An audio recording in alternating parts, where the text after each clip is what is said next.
kita akan melanjutkan pembahasan terkait dengan APBN. Sebelumnya materi APBN, pengertian dan fungsi APBN. Kita sekarang akan membahas belanja APBN, studi kasus APBN tahun 2023. Apakah kalian pernah memperhatikan atau mengamati bagaimana uang belanja di keluarga kalian dikelola? Dalam jangka waktu tertentu, taruhlah 1 bulan, sudah direncanakan pengeluaran oleh ibu kalian. Kayak kehidupan makan sehari-hari, pengeluaran anak-anaknya sekolah, biaya listrik, biaya untuk membayar air, biaya kebersihan, iuran di masyarakat, dan seterusnya. Ibu akan mengelolanya dengan pintar, karena kalau tidak dikelola dengan pintar, itu bisa saja uang belanja habis di tengah jalan. Kalau belanjanya 361,2 triliun.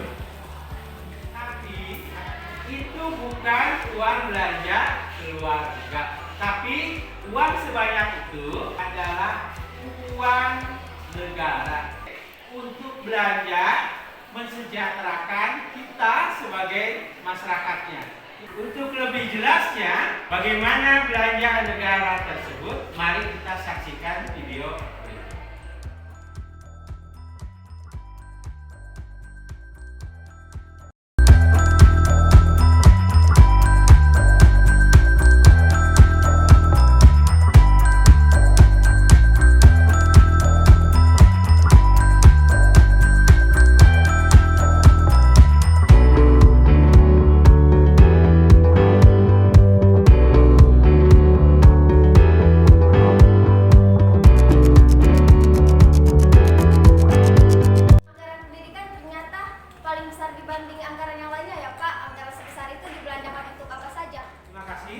Pertanyaannya, Santi, bahwa memang benar anggaran pendidikan dibandingkan dengan anggaran-anggaran bidang lain itu paling besar. Nah, untuk apa saja?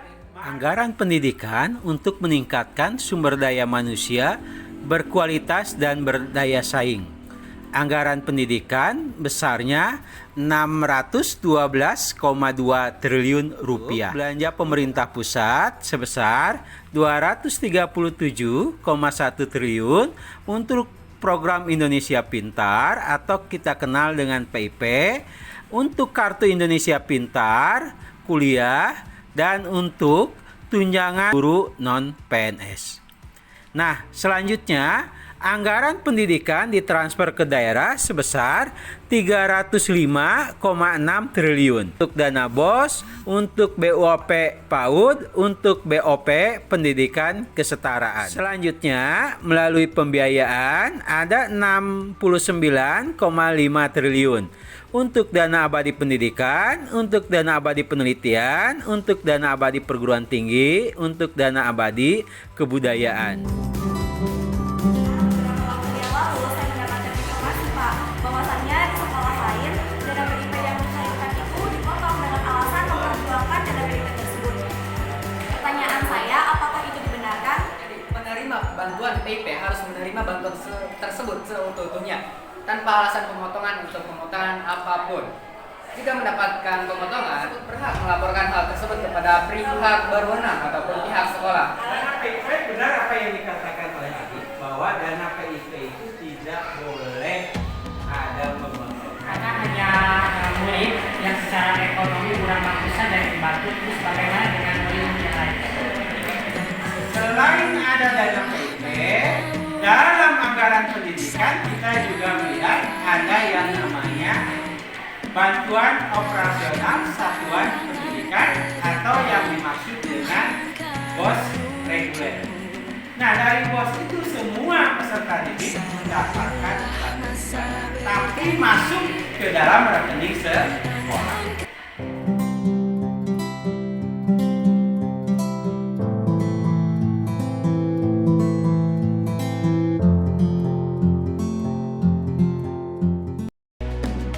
Kita belajar Pancasila.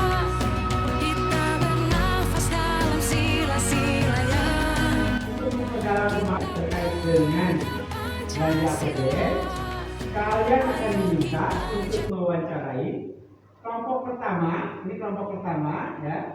Untuk kelompok pertama kalian akan mewawancarai bendahara sekolah terkait dengan pemanfaatan dan penggunaan dana operasional satuan pendidikan atau yang kita kenal dengan BOS reguler.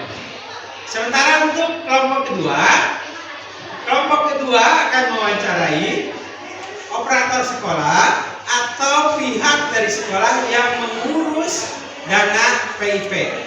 Bagaimana cara pengajuan PIP, bagaimana proses pengajuan PIP, dan setelah operator kalian juga akan diminta untuk kelompok 2 mewawancarai peserta didik penerima dana PIP.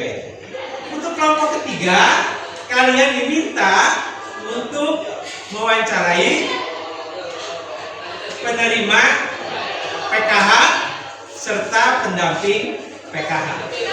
Tugasnya bisa dipahami